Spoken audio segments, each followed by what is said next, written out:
نے سورہ الاحزاب کی آیت نمبر 56 جو ہے اس کا انتخاب کیا ہے۔ یہ 22واں پارہ ہے اور سورہ الاحزاب کی آیت نمبر 56 ہے۔ اس آیت کریمہ میں اللہ تبارک و تعالی نے ایک ایسے کام کا حکم دیا ہے جو خود رب کریم کا عمل ہے۔ قرآن مجید میں جتنے بھی احکام ہیں کہ یہ کرو، یہ کام کرو، یہ کام کرو، وہ محض اللہ کریم کے حکم ہیں۔ جیسے اقیم الصلاۃ، صحیح ادا کیا کرو نماز، یہ اللہ کریم کا حکم ہے، وہ نماز پڑھنے سے پاک ہے۔ روزہ رکھنے کا حکم دیا، خود روزہ رکھنے سے وہ پاک ہے، وہ خالق ہے۔ نماز پڑھنا، روزہ رکھنا، حج کرنا مخلوق کا کام ہے، اللہ اس سے پاک ہے۔ تو جتنے بھی احکام ہیں وہ صرف حکم ہیں، عمل نہیں۔ لیکن ایک عمل ایسا ہے جس کا حکم دیا گیا، لیکن حکم دینے سے پہلے فرمایا کہ یہ کام میں بھی کرتا ہوں، میرے فرشتے بھی کرتے ہیں۔ یہ کام میں بھی کرتا ہوں، میرے فرشتے بھی کرتے ہیں، اور ایمان والو تم بھی یہ کام کیا کرو۔ ارشاد ربانی ہے سورہ الاحزاب آیت نمبر 56، ان اللہ وملائکتہ یصلون علی النبی، بلا شبہ اللہ تعالیٰ اور اس کے فرشتے درود بھیجتے ہیں نبی مکرم صلی اللہ علیہ وسلم پر۔ یا ایھا الذین آمنوا، اے ایمان والو، صلو علیہ وسلموا تسلیما، تم بھی میرے محبوب کریم پر درود بھیجا کرو اور خوب اچھی طرح سے سلام بھی عرض کیا کرو۔ دو چیزوں کا حکم ہے، ایک صلاۃ اور ایک سلام۔ درود اور سلام دو چیزوں کا حکم ہے، اور فرمایا یہ تو میں بھی درود بھیجتا ہوں، میرے فرشتے بھی درود بھیجتے ہیں، ایمان والو تم بھی درود بھیجو۔ اب درود اللہ تبارک و تعالیٰ کا درود کیا ہے، فرشتوں کا درود کیا ہے، ایمان والوں کا درود کیا ہے، یہ سمجھنا بہت ضروری ہے۔ اللہ تعالیٰ کے درود کا مطلب کیا ہے؟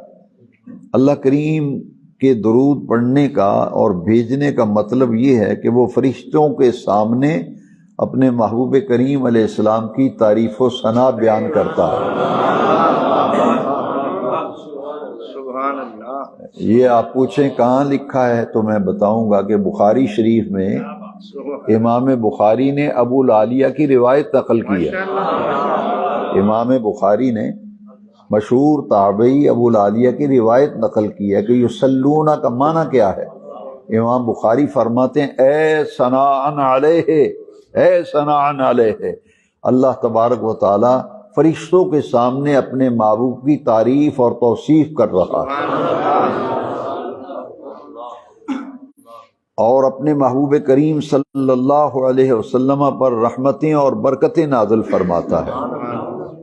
یہ اللہ تبارک و تعالیٰ کا درود ہے، اور اسے آپ بخاری شریف میں سورہ الاحزاب کی تفسیر نکال لیں، اور اس کا 9واں باب ہے، اس میں لکھا ہے کہ اللہ کا درود جو ہے اس کا مطلب کیا ہے۔ اس کے درود کا یہ مطلب ہے کہ فرشتوں کے سامنے محبوب کریم کی تعریف، توصیف، محامد و محاسن بیان کرتا ہے اللہ تعالیٰ، اور اپنے محبوب کریم پر اپنی رحمتوں کا نزول فرماتا ہے، اور اپنے محبوب پاک پر برکتوں کا نزول فرماتا ہے۔ اور فرشتوں کے درود کا کیا مطلب ہے کہ فرشتے درود بھیجتے ہیں۔ بخاری شریف میں اسی الاحزاب سورہ جو ہے اس کی تفسیر بخاری شریف میں نکال کے دیکھیں، اور اس کا 9واں باب ہے، اس میں لکھا ہے کہ فرشتوں کے درود کا مطلب یہ ہے کہ فرشتے اللہ تعالیٰ کی بارگاہ میں دعا مانگتے ہیں، فرشتے اللہ تعالیٰ کی بارگاہ میں دعا کرتے ہیں کہ وہ نبی کریم صلی اللہ علیہ وسلم پر برکتیں اور رحمتیں نازل فرمائے۔ فرشتوں کا درود یہ ہے کہ فرشتے رب کی بارگاہ میں دعا کرتے ہیں کہ باری تعالیٰ نبی کریم صلی اللہ علیہ وسلم پر برکتیں بھی اور رحمتیں بھی نازل فرمائے۔ اور مومنوں کا درود کیا ہے؟ مومنوں کے درود کے متعلق یہ ڈکشنری کی بڑی مشہور کتاب ہے لسان العرب، ڈکشنری لغت۔ ابن منظور، علامہ ابن منظور لکھتے ہیں کہ ایمان والوں کا درود کیا ہے۔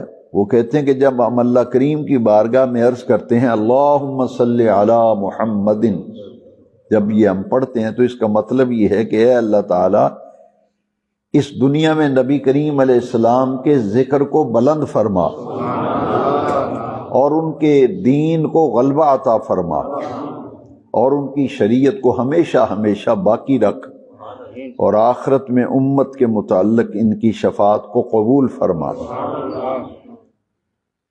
تو یہ ایمان والے جب درود پڑھتے ہیں تو اس کا مفہوم اور اس کا مطلب یہ ہے۔ یہ درود شریف کا حکم ایمان والوں کو دیا گیا کہ تم میرے محبوب پر درود بھی بھیجو اور سلام بھی بھیجو، ہمیں حکم دیا گیا ہے، لیکن ہم کہتے ہیں اللہم صلی علی محمد، اے اللہ تو درود بھیج، بھیجنے کا حکم ہمیں ہے، اور ہم کہتے ہیں کہ یا اللہ تو بھیج درود۔ ہم ایسا کیوں کہتے ہیں؟ لسان العرب میں علامہ ابن منظور لکھتے ہیں کہ اس کا یہ مطلب ہے کہ یا اللہ تیرے محبوب کی جو شان ہے اس کا کما حقہ کسی کو ادراک نہیں، حضور کی شان کا اور حضور کے مقام کا ہر کسی کو وہ اندازہ نہیں ہے جو حضور کی شان ہے، حضور کا مقام ہے۔ اس بات کو میں اور آسان کر کے سمجھاتا ہوں۔ سیدنا صدیق اکبر رضی اللہ عنہ حضور کی مجلس میں حاضر تھے تو حضور نے سیدنا ابوبکر صدیق سے فرمایا تھا ابو بکر لم یعرفنی حقیقتاً سوا ربی، میری حقیقت کو میرے رب کے سوا کوئی جانتا ہی نہیں ہے۔ رب ہمیں فرما رہے تم درود بھیجو، ہم اس لیے کہتے ہیں یا اللہ تو بھیج کہ جو محبوب کی شان باری تعالیٰ ہے تیرے سوا کوئی جانتا ہی نہیں۔ تو جو نبی کریم کی شان ہے نا، اس شان اور حضور کے مقام اور حضور کے مرتبے کے مطابق آپ پر رحمتیں بھی نازل فرما، آپ پر برکتیں بھی فرما۔